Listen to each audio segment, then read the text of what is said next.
Let's study 9th standard ICSE Physics, Chapter 5, B, Relative Density. We know that density is mass upon volume. That is, in a given volume, let's say 1 centimeter cube or 1 meter cube, how much matter is there? Density's symbol is rho. Also, the definition is mass per unit volume. In simple language, it helps us to understand how crowded are the molecules of that substance or the mixture of substances.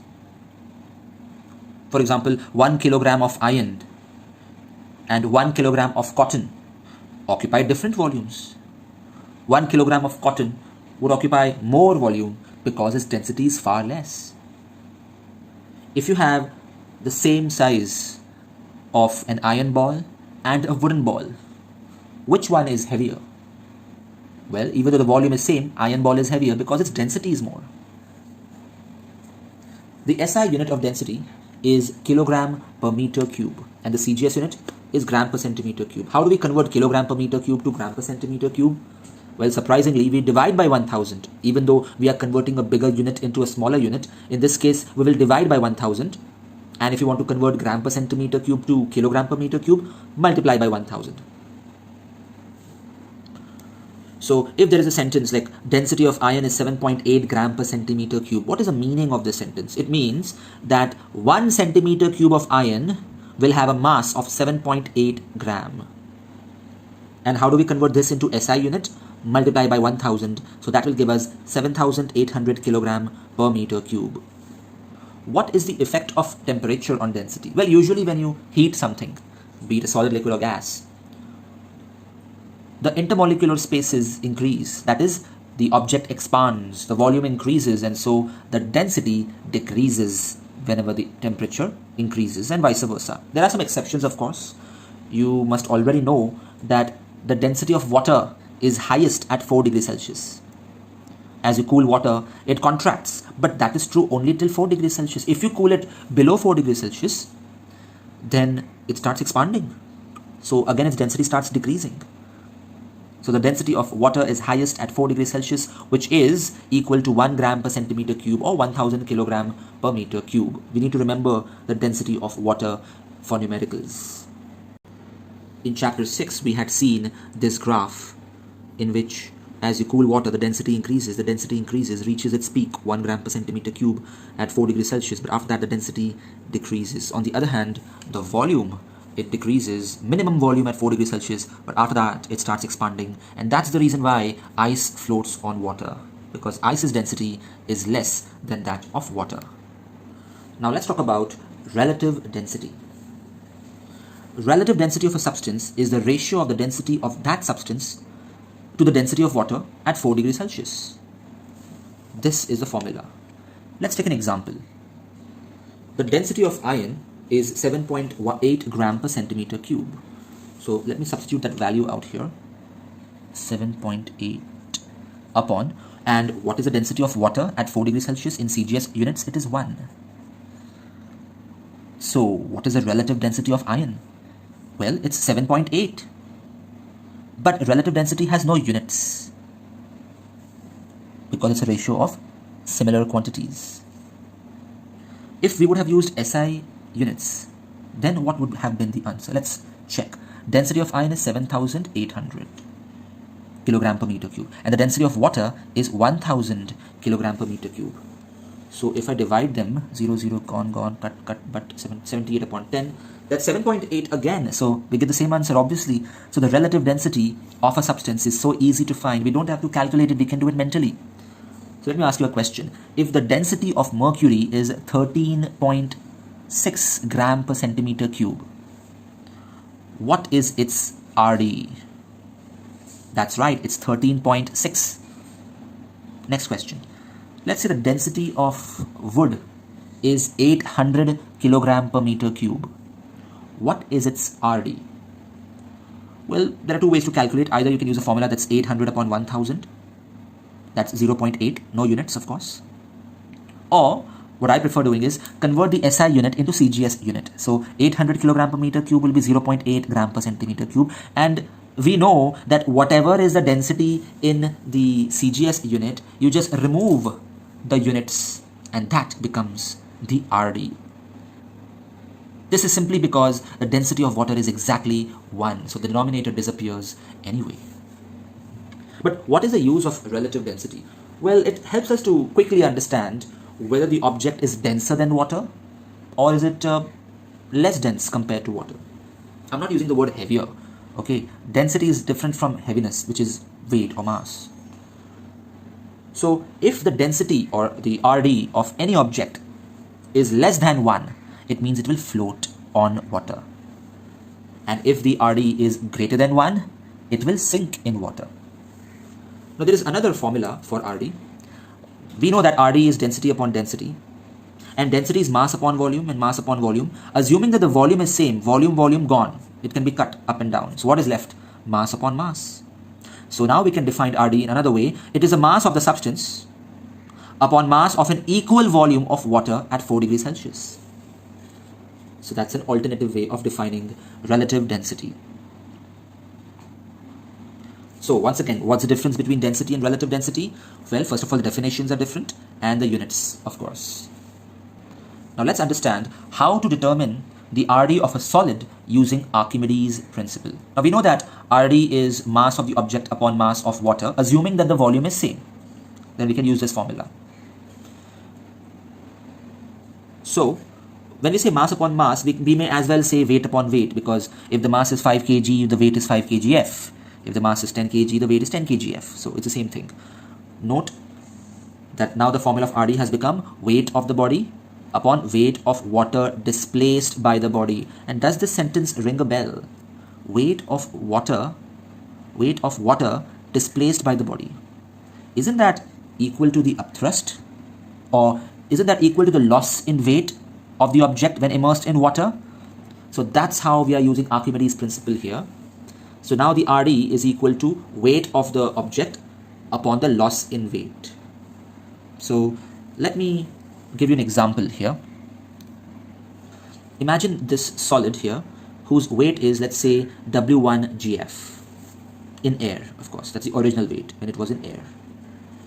Now you immerse it completely in water. This is very important. It should be completely immersed in water, because only if it is completely immersed in water will the volume of the object be equal to the volume of water displaced, which was the condition behind using this formula. Remember, it's mass of the body upon mass of water of volume equal to that of body. When will the volume of the water be equal to the volume of the body? When it is completely immersed. So this will work out only for things which are denser than water and which will sink in water.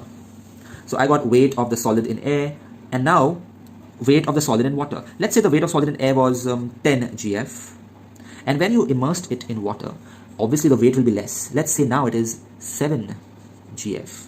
Why was there a decrease in the weight? Because of upthrust. So what is the loss in weight here? The loss in weight is W1 minus W2, which is 3 GF. And what is this loss in weight also called? Upthrust. It is equal to the upthrust. There is a 3 GF upward force acting on this solid in the liquid. 3 GF is the upthrust of the buoyant force. It is also the weight of the liquid displaced by it. If we could measure the weight of the liquid displaced, it would be exactly 3 GF. That is why its weight has decreased by 3 GF, which is not sufficient for it to float, of course. It will sink. We are holding it by this thread here. So now substituting the formula, we get RD is equal to W1 upon W1 minus W2. So that's how I can find the density of anything. Let's say we have gold. Okay, this is pure gold. I want to find its density. So first I will weigh it in air. Then I will weigh it in water.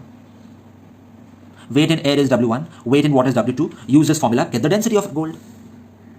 And we know the density of pure gold. I mean, we don't know yet, but we can know the density of pure gold from the internet or from some book. So if your answer after the experiment matches that density, means your gold is pure, and if the density is less, that means the gold has some impurities. That's what Archimedes did to find out if the king's crown had pure gold or not. That was his eureka moment. What is yours? But what if we want to find density of something which can dissolve in water?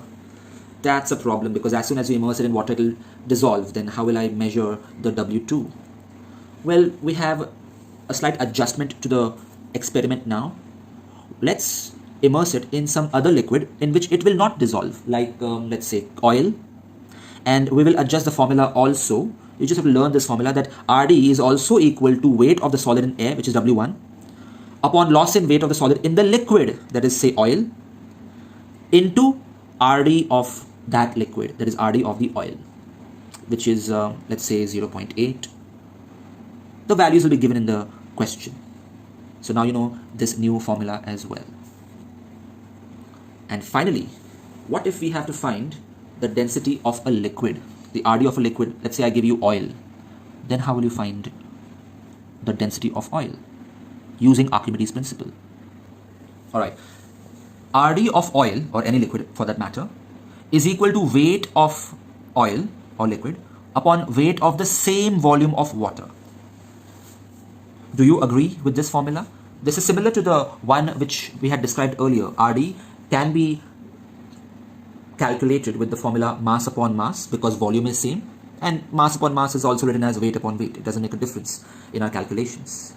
So RD of a liquid is the weight of the liquid upon weight of water, but the volume should be same. Now how can we be sure that the volume remains the same? Well, come back to this experiment again.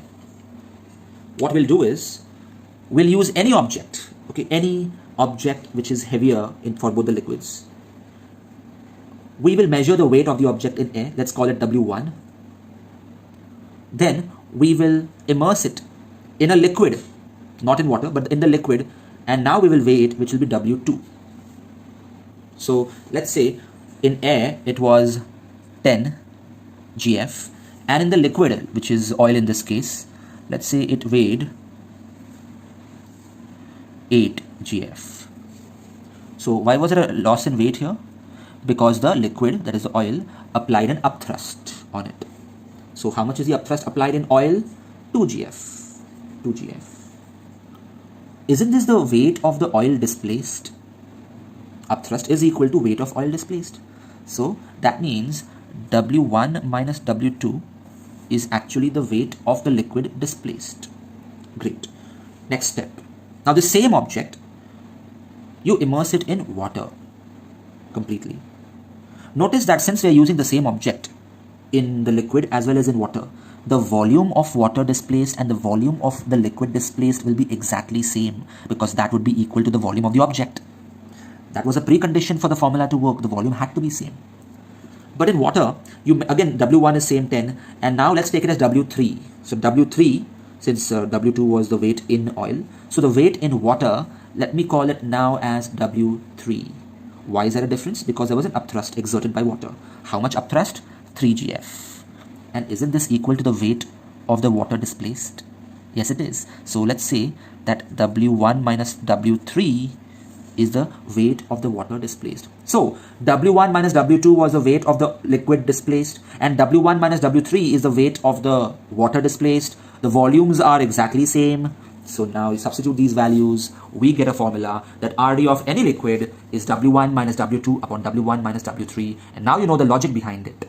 And using this, we can calculate in the numericals. What is W1? Weight of any object in air. W2 is weight of that in liquid. And W3 is the weight of that object in water.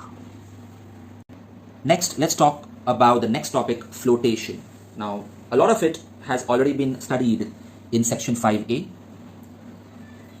We know that whenever an object is immersed in a liquid, there are two forces acting on it.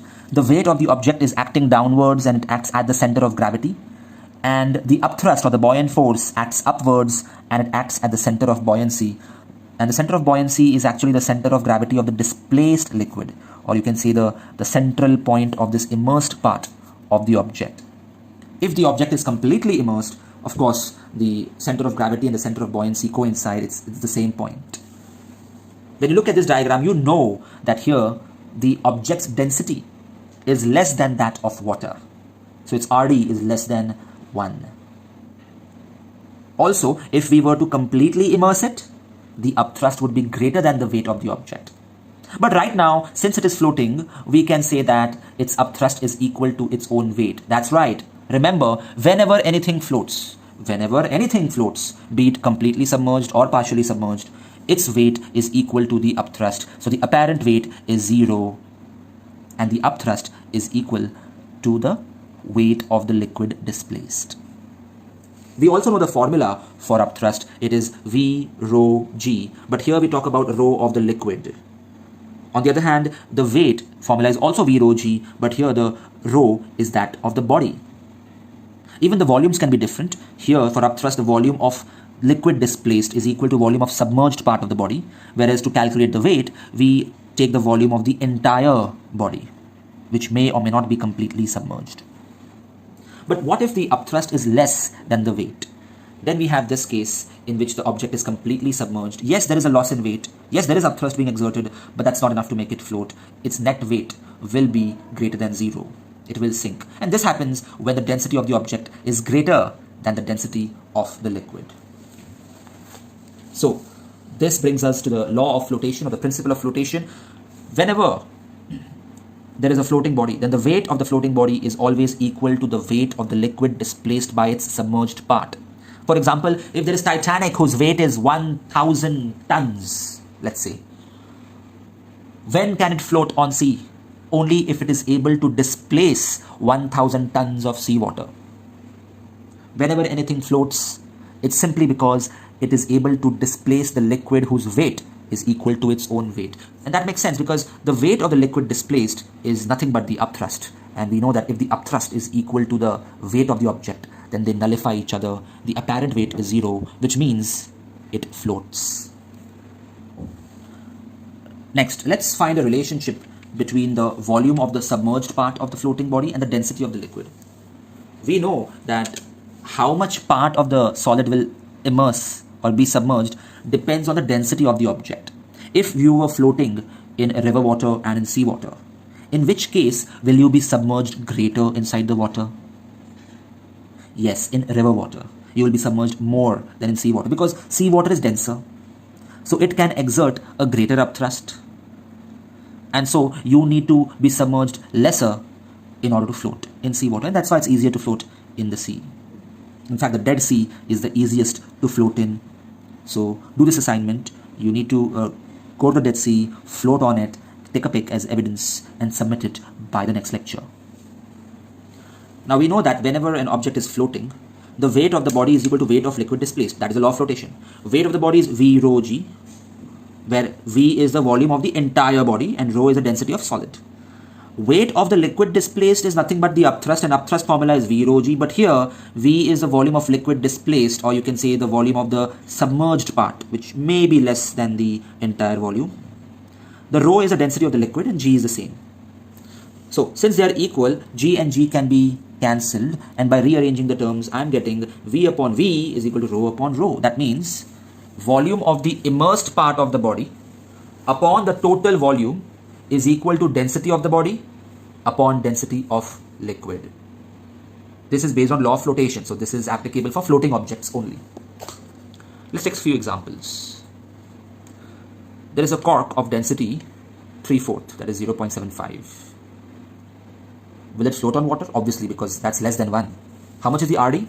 0.75. No units for RD. So how much part of it will be immersed in water and how much of it will be exposed above the surface of water? Well, it's very easy to determine with the help of the formula. 3/4 of it will be immersed and 1/4 of it will be outside. That's no coincidence. If I say that ice's density is 0.9, it means it will float with 90% of it being immersed and 10% of it outside, which is what makes icebergs very dangerous, because what you see on the sea is the tip of the iceberg. The actual iceberg is humongous under the surface of water, and so please steer clear away from it, far away. Don't take a chance to crash in it, because who knows, you may not get a wooden door to save you. Now let's understand why an iron ship floats.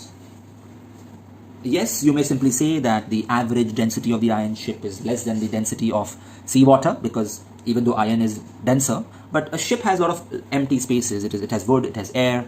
So overall, its density is less. But we need to add one more point. We need to use the principle of flotation also. We need to say that apart from the density point, the second point will be an iron ship is able to displace seawater whose weight is equal to its own weight.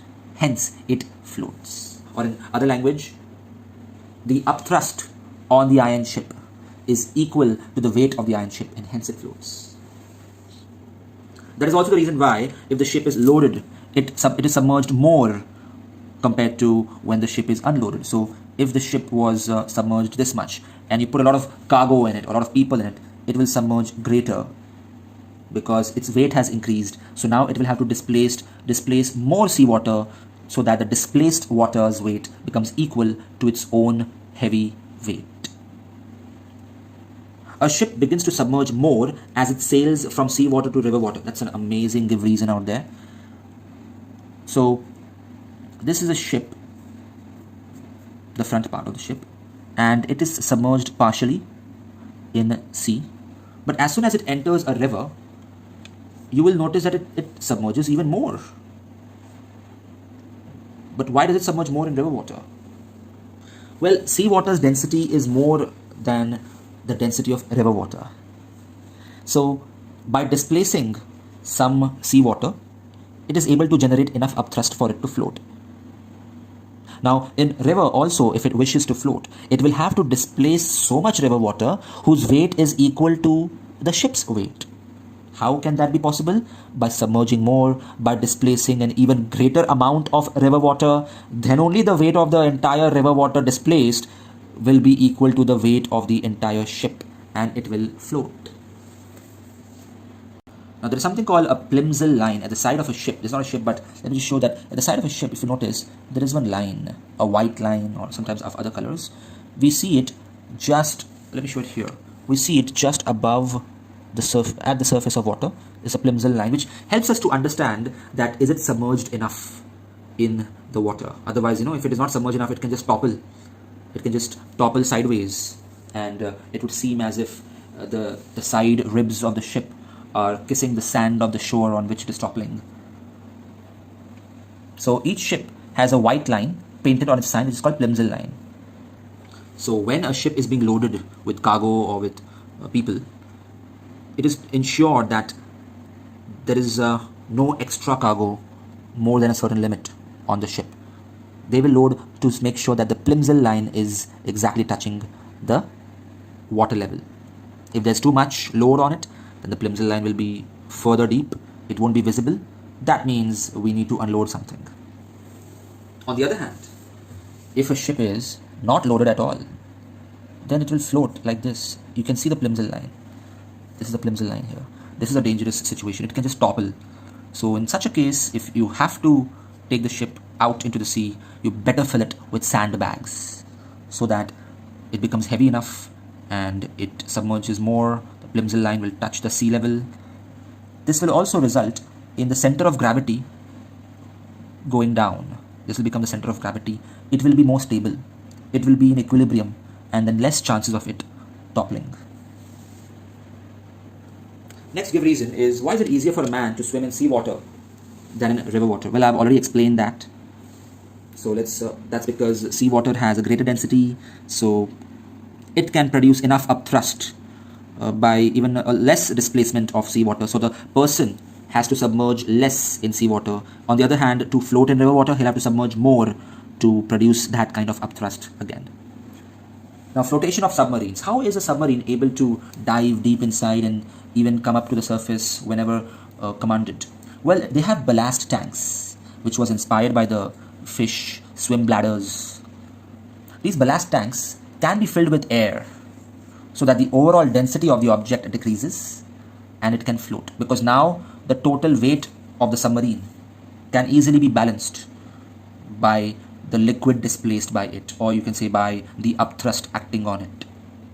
On the other hand, if you want to sink, then the ballast tank gates are opened, let the seawater or ocean water enter inside, all the air will escape, and now it's filled with this heavy seawater. The overall weight of the submarine increases, so now it is not able to displace so much water whose weight is equal to its own weight. It is not able to get so much upthrust to make it float, so it will start sinking. And once again, if it wants to rise, then it has some compressed air in some cylinders, which is released into the ballast tank, which will force the water out of it, empty it, and fill it with air once again, and so it becomes light enough to start floating. Now we know why ice or iceberg floats on water. And remember the formula once again, V upon V is equal to rho upon rho, where small v is the volume of ice submerged, remember that, and capital V is the total volume. So if they want you to find the volume of iceberg above, it will be actually capital V minus small v. And the ratio of this is equal to the density of ice, which is around 0.9 upon density of water, which is 1, which means 90% is submerged and around 10% is above. And that's why icebergs are dangerous, because the captains of the ship can only see the tip of the iceberg. Now, very interesting fact here. Suppose there is a glass of water, okay, completely filled with water to the brim, and there is an ice cube floating on it. Ice cube floating on it. Fine. Now leave it as it is. Soon the ice will melt. Once the ice melts into water, will you see any water overflowing from the sides of this glass? Well, no, it won't. Because when ice melts, it becomes water. But it contracts as well. Ice's density is less than that of water. This is called anomalous expansion. Or the opposite of that, since it is melting rather than freezing. So the ice which was occupying so much volume will now melt and occupy only the volume which I have shaded, which means that there is no excess volume of water to spill over. You can try this at home. Or in simple language, I can say that the ice, when melting, contracts by a volume, this white space volume, it contracts by the volume which is equal to the volume of the ice above the surface of water. Next, flotation of fish. Fish have something called swim bladder, which works in a similar fashion as ballast tank. When they fill the swim bladder with air, their density overall decreases and they can float. But from where will they get the air? Well, they can get it from their blood. Their blood has gases dissolved in it, right? And they get those gases from the seawater. After all, they take in their oxygen and carbon dioxide dissolved in seawater. They're able to extract it with the help of their gills. So when they fill their swim bladder with air, then their volume increases and they are able to displace enough water whose weight is equal to their own weight, and they can float. And when they empty the swim bladder, their density increases, it becomes more than water. Now they are not able to displace as much water as required, and they will go down to the required depth. Finally, rising of balloons. Why do balloons rise? Why do helium balloons rise? Well, that's because, of course, helium's density is far less than that of air, but also the point that the upthrust acting on it. Yes, air also exerts upthrust on objects, even on a balloon. So the upthrust here, which is generated because of air displaced by it, the upthrust is greater than the weight of the balloon. So the net result is an upward force due to which it rises up. So this is the theory part. One question is still pending, which is for assignment. You need to do research on this. We understood how submarines dive and come up and fish dive and come up. But what about Aquaman? How does he dive and come up? What are the special organs that he has? Hi students, this is AJ sir. If you like this video, press the like button. If you would like to enroll for my online test series or online lectures, email me or message me on Instagram. Check the description for more information.